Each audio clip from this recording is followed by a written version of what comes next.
আজি পৰম সৌভাগ্য যে মোৰ ঘৰত আন্তঃৰাষ্ট্ৰীয় পৰ্যায়ৰ লোকসংগীত শিল্পী হীৰকজ্যোতি আহি পাইছে। হীৰকজ্যোতি শৰ্মা সৰু ল'ৰা, দেখাত যদি ডাঙৰ ডাঙৰ যেন লাগিছে।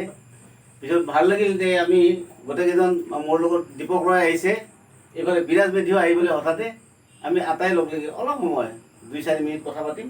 আৰু এইখিনিতে মই হীৰকজ্যোতিক এটা অনুৰোধ জনাম যে এটা লোকগীত অন্তত টোকাৰীয়ে গাওক, আমি আটাই লগ লাগি গাম। আৰু এইটো অন্তত এটা মানে আমাৰ এটা মুঠি হৈ থাকিলে আমাৰ ঘৰত। যি নহওক দাদাক ধন্যবাদ জনাইছোঁ। আৰু বহুত শিকিছোঁ বসন্ত দাৰ পৰা, বিভিন্ন ক্ষেত্ৰত, বিভিন্ন ঠাইত বা বিভিন্ন ধৰণে হওক বা বিভিন্ন ক্ষেত্ৰত বহুত শিকিছোঁ। আৰু দাদাসকলো আহি ভাল লাগিল। মই আহিছিলোঁ পাঠশালা এটা বিশেষ কামত, আহোঁতে বসন্ত দাৰ ঘৰত এবাৰ সোমালোঁ এই সন্ধিয়াখন। গতিকে দাদাৰ লগত অকণমান কথা পাতিলোঁ, কিছুমান লোকসংগীত সম্বন্ধীয় কথা, দুই এটা আমি কেতিয়াবা ডিছকাছো কৰোঁ ফোনতে হওক। আজি ফোনত নহয়, সাক্ষাতে আহিলোঁ। বহুদিন আহিব পৰা নাই লকডাউনৰ কাৰণে, কিন্তু মই প্ৰায় মাহত এবাৰ হ'লে মই দাদাৰ তাতে আহোঁ। কিছুমান বস্তু 2-এটা কথা শিকোঁ দাদাৰ পৰা, বা 2-এটা কথা সোধোঁ দাদাক, এইটো দাদা কেনেকুৱা হয়, এইটো কেনেকুৱা হয়। গতিকে যা নহওক অকণমান আহিলোঁ। দাদাৰ এটি গীত গাব দিলে, গতিকে অকণমান গাবলৈ প্ৰয়াস কৰিছোঁ। আৰু ভাগ্য দাদাক লগ পোৱা একেলগে একেখন ওচৰা ওচৰিকৈ বহি গোৱাটো এটা ভাগ্যৰ কথা। যি গাইছোঁ হেৰা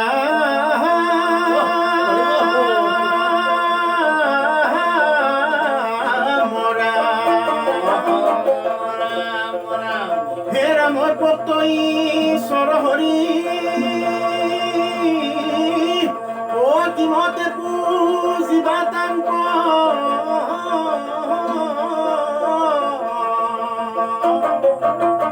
এই ব্যাপকত কিবা বিখৰ্য এটা অন্তৰ্মূৰ্তি শূন্য কেনমতে চিন্তি বাহা ৰাম বুলি শুদ্ধ কৰা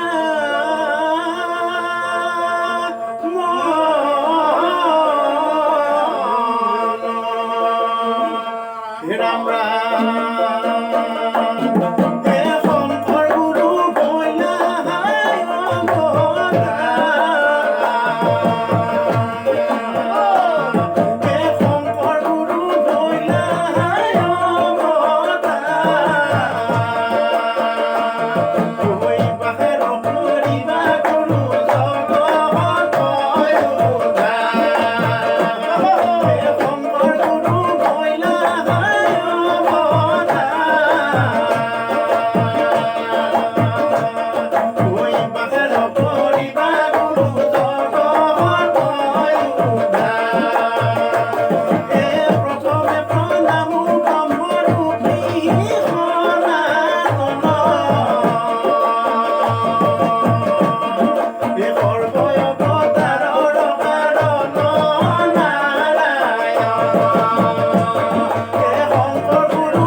ধন্যবাদ।